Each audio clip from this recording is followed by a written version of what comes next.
ദിവസവും രാവിലെ സങ്കീർത്തനങ്ങൾ കേൾക്കുന്നതിനായും മറ്റുള്ളവരിലേക്ക് എത്തിക്കുന്നതിനായും ഈ ചാനൽ സബ്സ്ക്രൈബ് ചെയ്യുക. സങ്കീർത്തനങ്ങൾ അദ്ധ്യായം 73.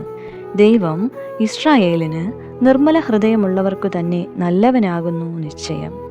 എന്നാൽ എൻ്റെ കാലടികൾ ഏകദേശം ഇടറി, എൻ്റെ കാലടികൾ ഏറെക്കുറെ വഴുതിപ്പോയി. ദുഷ്ടന്മാരുടെ സൗഖ്യം കണ്ടിട്ട് എനിക്ക് അഹങ്കാരികളോട് അസൂയ തോന്നി. അവർക്ക് വേദന ഒട്ടുമില്ലല്ലോ.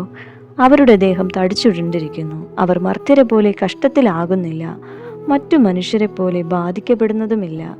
ആകയാൽ ഡംഭം അവർക്ക് മാലയായിരിക്കുന്നു, ബലാത്കാരം വസ്ത്രം പോലെ അവരെ ചുറ്റിയിരിക്കുന്നു. അവരുടെ കണ്ണുകൾ പുഷ്ടി കൊണ്ട് ഉന്തി നിൽക്കുന്നു.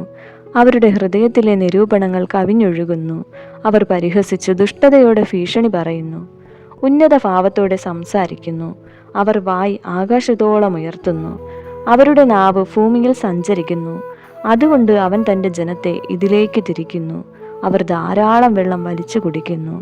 ദൈവം എങ്ങനെ അറിയുന്നു? അത്യുന്നതിന് അറിവുണ്ടോ എന്നവർ പറയുന്നു.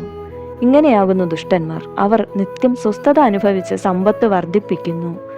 എന്നാൽ ഞാൻ എൻ്റെ ഹൃദയത്തെ ശുദ്ധീകരിച്ചതും എൻ്റെ കൈകളെ കുറ്റമില്ലായ്മയിൽ കഴുകിയതും വ്യർത്ഥമത്രേ. ഞാൻ ഇടവിടാതെ ബാധിതനായിരുന്നു, ഉഷസ്സുതോറും ദണ്ഡിക്കപ്പെട്ടുമിരുന്നു. ഞാൻ ഇങ്ങനെ സംസാരിപ്പാൻ വിചാരിച്ചെങ്കിൽ ഇതാ, ഞാൻ നിന്റെ മക്കളുടെ തലമുറയോട് ദ്രോഹം ചെയ്യുമായിരുന്നു. ഞാനിത് ഗ്രഹിപ്പാൻ നിരൂപിച്ചപ്പോൾ എനിക്ക് പ്രയാസമായി തോന്നി. ഒടുവിൽ ഞാൻ ദൈവത്തിൻ്റെ വിശുദ്ധ മന്ദിരത്തിൽ ചെന്ന് അവരുടെ അന്തമെന്താകുമെന്ന് ചിന്തിച്ചു. നിശ്ചയമായി നീ അവരെ വഴുവഴുപ്പിൽ നിർത്തുന്നു, നീ അവരെ നാശത്തിൽ തള്ളിയിടുന്നു. എത്ര ക്ഷണത്തിൽ അവർ ശൂന്യമായി പോയി.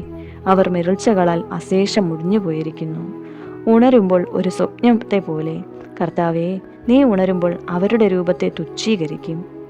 ഇങ്ങനെ എൻ്റെ ഹൃദയം വ്യസനിക്കുകയും എൻ്റെ അന്തരംഗത്തിൽ കുത്തുകൊള്ളുകയും ചെയ്തപ്പോൾ ഞാൻ പൊട്ടനും ഒന്നും അറിയാത്തവനുമായിരുന്നു. എൻ്റെ മുമ്പിൽ മൃഗം പോലെ ആയിരുന്നു. എന്നിട്ട് ഞാൻ എപ്പോഴും നിന്റെ അടുക്കലിരിക്കുന്നു. നീ എന്നെ വലം കൈക്ക് പിടിച്ചിരിക്കുന്നു. നിന്റെ ആലോചനയാൽ നീ എന്നെ നടത്തും. പിന്നത്തേതിൽ മഹത്വത്തിലേക്ക് എന്നെ കൈക്കൊള്ളും. സ്വർഗത്തിൽ എനിക്ക് ആരുള്ളൂ? ഭൂമിയിലും നിന്നെ അല്ലാതെ ഞാനൊന്നും ആഗ്രഹിക്കുന്നില്ല. എൻ്റെ മാംസവും ഹൃദയവും ക്ഷയിച്ചു പോകുന്നു. ദൈവം എന്നേക്കും എൻ്റെ ഹൃദയത്തിൻ്റെ പാറയും എൻ്റെ ഓഹരിയും ആകുന്നു.